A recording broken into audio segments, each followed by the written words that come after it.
어머니들 누군가에게 현혹당하지 마셔요. 그러니까 누가 뭐라고 그래도 여기서 흔들리지 말아주세요.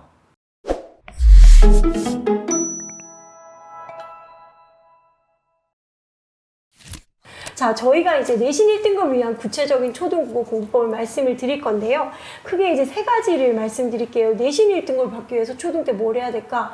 일단은 내용을 이해하는 독해력을 조금 길러야 될 것 같고요. 두 번째는 시를 암기해 본다든지, 그리고 문법을 어떻게 공부를 해보는 것들을 이제 초등 기간에 준비를 할 수 있습니다. 그러니까 내신 1등급은 자습서를 얼마나 친하게 지내느냐, 그 다음에 공부를 한 글을 읽은 다음에 문제를 풀어보느냐 안 풀어보느냐, 이게 습관이거든요.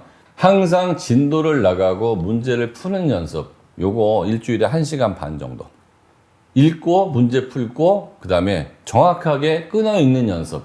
그래서 굉장히 강조하시네요. 예, 끊어 읽는 연습을 많이 하면 독해력이 좋아지거든요. 그 다음에 요약하기. 근데 아이들이 잘 안 써요, 요약을. 그러면 그 자습서에 보면 그 요약한 게 있거든요. 네. 거기 덧대서라고 그래요, 저는. 그냥 보고 덧대 쓰는 것도 도움이 돼요. 그러니까 가리고 쓰면 좋을 거라고 하지만 가리고 쓰면 안 쓴다면, 네. 안 쓰는 거는 보다는 읽고 난 다음에 자습서에 있는 걸 보고 똑같이 쓰는 것도 도움이 됩니다. 자, 우리 그 국어 수업에서 또 이채롭게 하는 것들이 시를 암기하는 것들이에요. 국어에서 이제 암기 영역이라 그러면 문법이라든지 시 암기 정도를 들 수 있겠는데요. 이 시를 암기해서 좋아지는 점은 뭐 어떤 게 있어서 이걸 시키시나요? 일단 중학교 올라가면 중간고사, 기말고사 때 시는 다 외우셔야 돼요. 그렇죠. 고등학교 올라가도 중간고사, 기말고사 때 시 다 외우셔야 돼요. 그러니까 초등학교 때부터 시를 외우면 시 외우는 게 어렵지가 않아요. 아, 맞습니다. 그래서 중학교, 고등학교 때 시를 못 외운 애들은 초등학교 때 안 외웠던 애들이에요. 그렇죠.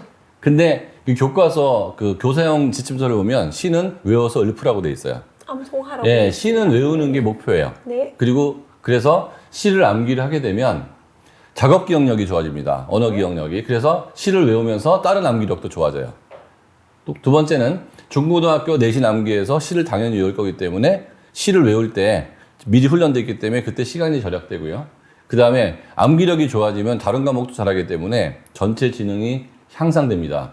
자, 그 다음에 이제 문법을 공부하는 방법을 설명을 드릴 텐데요. 초등은 그래도 생활 문법을 좀 더 중심으로 하는 게 맞지 않을까요? 전 초등은 그 생활 속에서 끊어 읽기, 그 다음에 받아쓰기, 그 다음에 올바르게 발음하기, 이런 것들을 제가 그 초등국어 뿌리 공부법에도 자세히 적어놨지만, 네. 엄마가 올바르게 문법을 사용하고 아이들이 이제 초등학교 때부터 그 쪽문법으로 갈 때, 그 단원이 몇 개씩 할 때마다 페이지에 조금씩 나오거든요. 맞아요. 그때 나오는 걸 좀 익히는 정도.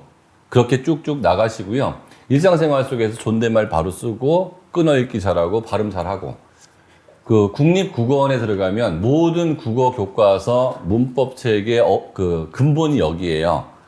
여기에서 다 응용해서 우리나라 국어의 그 표준이 나오는 거거든요. 한글 맞춤법 표준어 규정 해설이라고 자세히 나온 책이 있어요. 이거는 시중에서 팔기도 하는데요. 여기 들어가면 무료로 다운로드 받을 수 있거든요. 다운로드 받으셔가지고 엄마께서 수학이나 영어 아이들 잘하는지 못하는지 판단도 안 되고 가르치기 힘들잖아요. 이거 차근차근 한 페이지씩 읽어보세요. 그러면 우리 아이가 뭘 잘하는지 뭘 못하는지 그냥 알 수가 있거든요.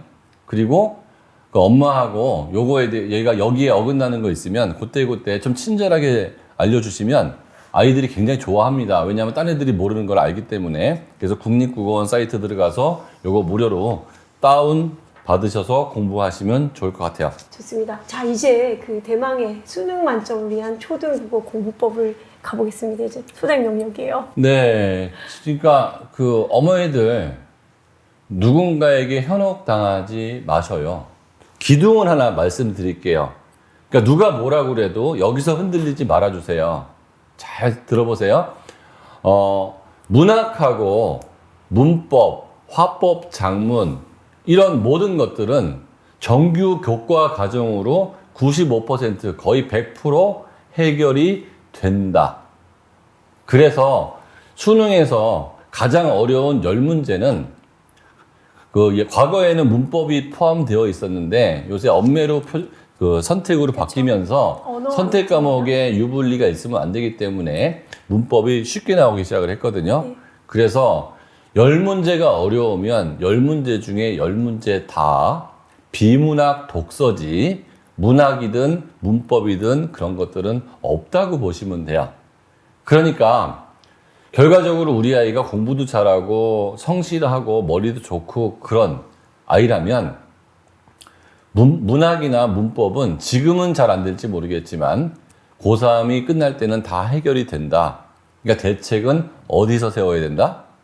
비문학 독서에서 세워야 된다는 게 큰 핵심입니다. 그 국어 만점을 위해서, 수능 만점을 위해서 어떤 조건이 필요하냐면요. 일단 머리가 좋은 아이들이 수능은 잘 봐요. 아, 네. 그러니까 수학 능력 테스트가 좀 우울하긴 하지만 지능 테스트 비슷해요. 네. 맞습니다. 그러니까 지능 테스트 비슷하고요. 그래서 시험 범위가 굉장히 넓기 때문에 준비하기도 막막하고요. 사실 준비할 할 수도 없어요. 왜냐하면 시험 범위가 사실 없는 거나 마찬가지거든요. 지구상에 있는 모든 글이 시험 범위니까. 그리고 비문학이 굉장히 중요한 요소다. 문법과 문학은 빨리 끝날 수 있고 실력이 올라간다. 그러니까 수학에서의 개념 정도 수준이 문법 문학인데 비문학이 가장 어려운 이유는 초1부터 고3까지 문법 문학은 내신 문법 문학도 어려워요. 근데 비문학은 내신에 나오는 비문학은요, 중학생도 다 맞춰요. 그걸 독해라라고 그러면. 고3 교과서에 나오는 비문학 지문은 중학교 1학년 아이도 독해 수준 다 한다는 거죠. 그보다 월등히 어렵게 나올 뿐만 아니라 교과서에 없는 수준, 교과서보다 어려운 것만 나오는데 가장 어려운 글을 독해하는 법은 초1부터 고3까지 학교에서 안 가르쳐서 비문학은 교과 이외의 영역이라고 보시면 될 것 같아요. 그래서 비문학 준비를 많이 하는 게 의미가 있습니다. 계속 나가시죠. 자, 좋습니다. 그러면 수능 만점을 위해서 초등 국어 공부법 높은 지능인데요. 국어로 지능 올리기예요. 네. 네, 한목적인 얘기인데요. 아까도 뭐 어느 정도 한 얘기고 네. 그러니까 높은 지능, 국어로 지능 올리기는 국어 공부를 많이 하면 어휘력 좋아지죠. 네. 그 지능에서 가장 중요한 게 뭐죠? 어휘력이에요. 어휘죠, 어휘. 네. 그다음에 공부할 때 아이들이 힘들어하는 것도 어휘가 나빠서 그렇고 맞습니다. 영어 독해가 안 되는 것도 어휘가 나빠서 그렇고. 근데 국어 공부를 계속하다 보면 어휘력은 는다. 그다음에 국어 공부를 하다 보면 문제를 풀다 보면 초등 수준에서는 간단한 추론밖에 안 나오지만 중등 수준만 가도 추론이 많이 나오고요. 국어는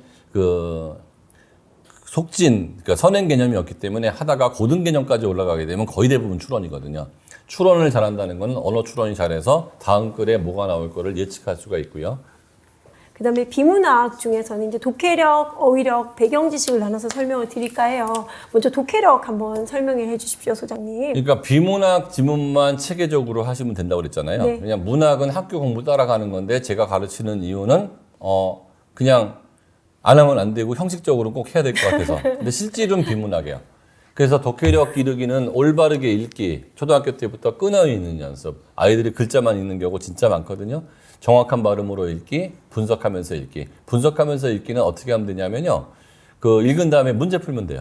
그 다음에 문제를 푼 다음에 정답률 거의 90% 넘어요. 그러니까 틀린, 수학처럼 오답 체크 이런 거 하나도 안 하셔도 되고요. 문제를 푼 다음에 틀리면 답 보고 정정하시면 돼요. 그래서 내가 글을 올바로 읽었는지 안 읽었는지 정도 체크하는 걸로도 충분하고요. 그 다음에 문단의 핵심 내용하고 전체 내용 요약 연습하라고 그랬잖아요. 이거 저는 항상 제가 불러주거든요. 맞습니다. 너무 중요해요. 자, 1문단 요약, 소방관의 정의. 2문단, 소방관이 위험을 무릅쓰고 하는 일. 3문단, 소방관에게 감사의 글. 이렇게 그냥 불러줘요. 그럼 아이들이 받아 적거든요. 수동적인 것 같죠? 받아 적을 때 내용 다시 한번 보게 돼 있고, 이게 중심 내용이라는 것을 그때그때 가랑비에 어쩌듯이 조금씩 하게 돼요. 그러니까 국어는 지식을 배우는 게 아니고요. 하나하나 익혀가는 거기 때문에 이 아이가 정말 요약을 쓰기 싫어하면 책에 나와 있는 요약을 그대로 베껴 쓰는 거라도 안 하는 것보다는 훨씬 낫고요. 그렇게 하다 보면 자기도 모르게 중심 문단에서 중심 문장이 보이고 중심 어휘가 보이기 시작을 합니다. 그 다음에 그게 문제로 나오면 거의 다 맞추기 시작을 하죠. 자, 지금 얘기하는 거 어머니들 또 집중해서 한번 들어봐 주세요. 독서가 중요한데요. 비문학을 위한 독서는 일반 독서하고 달라요. 그럼 어떤 게 비문학과 관련이 있는 독서인지 요게 핵심 포인트입니다. 잘 들어보세요.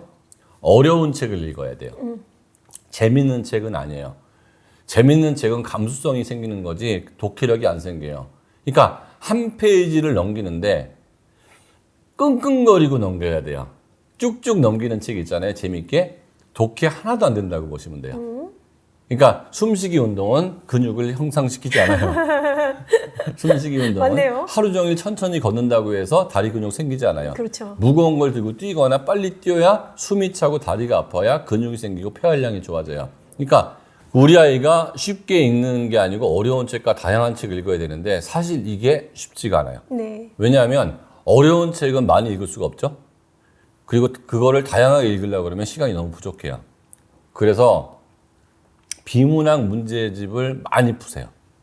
시중에 나와 있는 네. 비문학 문제집. 그게 만만한 것부터 시작해서 쉽게 풀리면 다음 단계, 그 다음 단계 그렇죠. 계속 올라가시면 돼요. 그러니까 이건 고등학교니 중학교니 그건 수학에만 존재하는 거니까 현재 있는 시중에 있는 문제를 다 푸세요.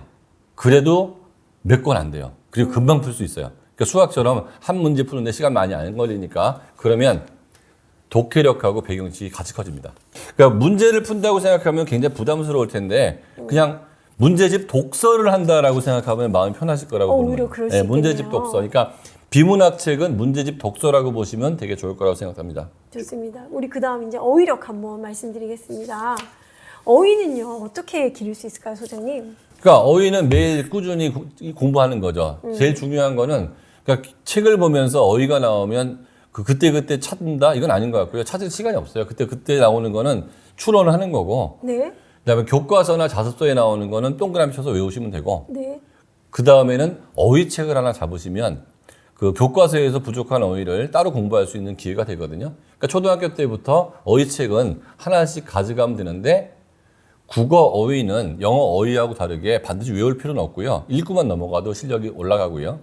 요새 나오는 비문학 교재에는 신출 어휘들이 다 나오거든요. 그러니까 비문학 교재는 국어뿐만 아니라 정치, 경제, 사회, 문화, 과학, 기술, 예술까지 모든 분야의 글들이 다 나오기 때문에 어휘도 정치, 경제, 사회, 문화, 과학, 기술, 예술의 어휘를 다 배울 수가 있어요.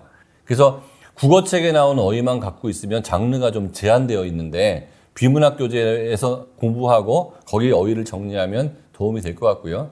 그 다음에 그 중학교, 초등학교 각 교과에 나오는 어휘도 다 어휘거든요. 그러니까 수업 시간에 열심히 하는 게 국어 공부를 하는 거고요. 공부 중에서 제일 재밌고 쉽게 할 수 있는 게 사실은 그 아까 독해력 독서 얘기했잖아요. 네. 어휘력 독서도 마찬가지예요. 그냥 쭉쭉 읽히거든요. 네. 그러니까 수학보다 머리 안 써도 돼요. 그러니까 독해력 독해는 처음에는 되게 쭉쭉 읽히는 것부터 하다가 어느 순간부터 요거 봐라 할 때부터는 퍼즐 푸는 재미가 있거든요. 그렇죠. 그래서 요거 봐라 할 때부터는 또 요거 봐라 재미가 있고요. 또 쭉쭉 읽히는 거는 그냥 잡지 읽는 거나 되게 비슷해요. 사실 그 독해력 독해에 나오는 지문들이 잡지에서 따온 지문들이 되게 많거든요. 그래서 그냥 재미있는 지식이 생긴다라고 생각하고 읽어 넘어가면 실력이 올라가는 게 어휘력 독해력입니다. 네, 배경지 씨, 저는 이게 어떻게 집에서 만들어줄 수 있는 방법도 있지만 참 힘들어요, 소장님. 그러니까 현재 국어 공부는 배경식이 없어도 풀 수 있다, 뭐 이런 식으로 많이들 얘기하다가 요새는 그런 말씀을 국어 전문가들도 안 하세요. 네. 과거에는 배경식이 없어도 풀 수 있어야 한다, 풀 수 있다라고 얘기했는데, 뭐 요번에 뭐 수능 지문, 그 모의고사 지문에도 독서를 잘하는 방법에 배경지식이 반드시 있어야 된다가 나올 정도로 배경지식이 중요하고, 그럼요. 배경지식을 늘리는데 제일 도움이 되는 가장 좋은 방법은 비문학 독해 문제집을 많이 풀어보는 거예요. 그래서 쭉 배경지식이 네, 하는 배경지식을 거. 비문학 독해 문제집을 많이 푸는 걸로 가고, 더 좋은 방법은 기출 문제집을 많이 풀고요. TV는 결코 바보 상자가 아닙니다. 이제는 VOD가 가능하기 때문에. 그래서 배경지식을 올리기 위해서 책만을 고집하는 거는 별로고요. 네이버나 TV, 넷플릭스에는 익스플레인 여러 가지 다큐멘터리 그런 것들이 뉴스 다 보시는 게 배경지식에 도움이 될 것 같고, 초등학교, 중학교, 고등학교 때 수업 시간에 선생님이 하는 얘기를 꼼꼼히 잘 듣는 것도 배경지식에 굉장히 도움이 됩니다. 예. 자, 문법을 이제 공부하는 건데요. 일단 기본적으로 초등학생은 생활 속에서 문법 키우기 이거 가장 기본인 것 같고요. 자, 이 얘기는 네. 아까도 이제 얘기했으니까 네네네. 수능 만점을 위한 문법이나 내신 문법이나 마찬가지거든요. 네. 생활 속에서 문법 피우고 국립국어원 해설서 회독하고 교과 문법, 문법책 지정해서 하는데 왜 화작이 아니냐? 그러니까 언어와 매체가 이제 선택 과목으로 됐거든요. 자, 의대 가기를 목표로 하는 우리 초등학생들 우리는 고등학교 때 화법과 작문 선택하지 않습니다. 반드시 언어와 매체를 선택해야 표준 점수 1, 2점이라도 더 받거든요. 1, 2점이 중하위권에서는 그렇게 중요한 게 아닌데요. 최상위권에서 1, 2점은 정말 굉장히 중요해요. 학교 이름을 바꿔버려요. 그래서 기본적으로 미적분은 선택을 해야 되는 거고 그거는 의대 가지 않는 서울대학교, 연세대, 고려대 문과 갈 친구들도 미적분을 선택하지 않고 의대를 서울대, 연대, 고대 문과 가기도 힘들거든요. 그러니까 미적분은 기본 선택, 언어와 매체, 문법도 기본 선택입니다. 좀 다소 그 최상위권을 위한 그 수업이 되기 때문에 어머니들 입장에서는 조금 불편할 수도 있겠지만 중상위권 아이들도, 중위권 아이들도 저희 방송을 통해서 최상위권이 될 수 있다는 믿음, 그리고 의과대학은 가기 힘들다고 자꾸 말씀하시는 그 여러 전문가들에 대해서 제가 딱 아니요, 제대로 공부하면 누구나 갈 수 있습니다 라고 해서 희망을 보여드리고 그 희망이 왜 합리적인지 보여드릴 수 있는 그런 방송이 되도록 노력하겠습니다. 오늘 많이 시청해 주셔서 감사하고 애써주신 이수수 부장님 감사합니다. 감사합니다.